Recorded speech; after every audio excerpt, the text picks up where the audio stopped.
The writing business, sometimes you can soar up to heights very fast today, but keep it in perspective because, and look at old Dick Van Dyke episodes and look at old Cheers episodes.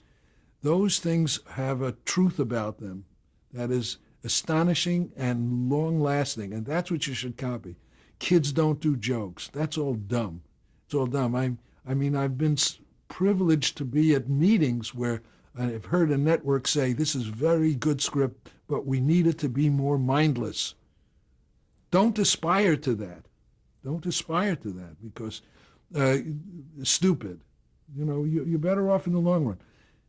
Don't think about awards. Don't think about titles. Don't think about anything. Just think about writing. If you want to be a writer, you got to write. Now, of course, being a writer who is the king of the procrastinators, me, it's hard. It's not always easy to sit down there and write. It's always easier to write when somebody's paying you because, you know, you got to give them something for their money. But it's absolutely true. And now, with everybody on the internet and everybody on the machines, it's easier to get distracted than it is. So shut that out. Marcia Norman, the great playwright, the woman who wrote Night Mother, she had a whole column several years ago in the Dramatists Guild about advice to writers. When you're writing, if you're stuck, stop. Don't stare at the machine. Pick up something and read. Pick up something and read. That is so important. No matter what it is, you will find out something. You will find out something new.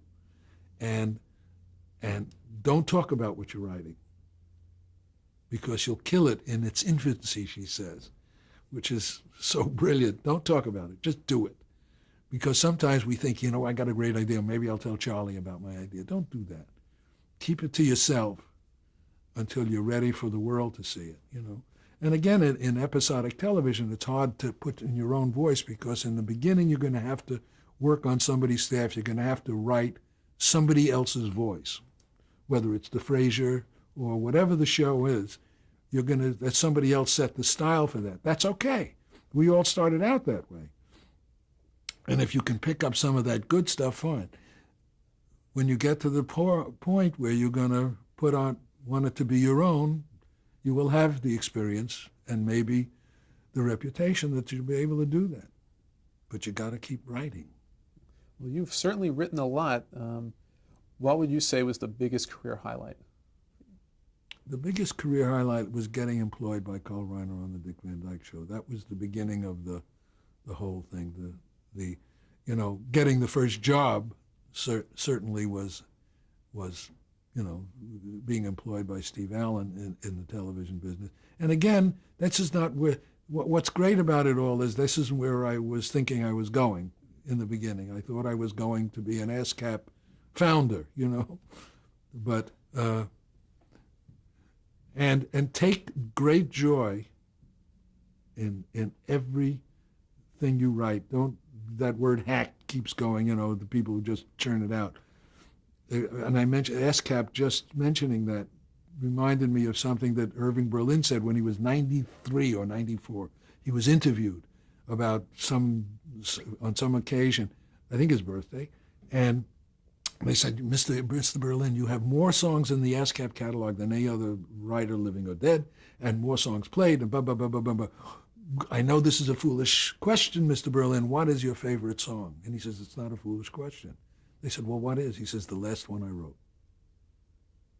Which really says it, doesn't it? It says it's pride in authorship, that I really am proud of this last thing. And I still do, after years of doing this, every time I write something, whether it's a paragraph or something, somebody wants something for a benefit or whatever, I just, geez, they didn't call. They didn't call. I hope they like it. I hope they like it. We all do that. As long as you keep that attitude, I think you'll be good. And how would you like to be remembered? As being tall and very good looking.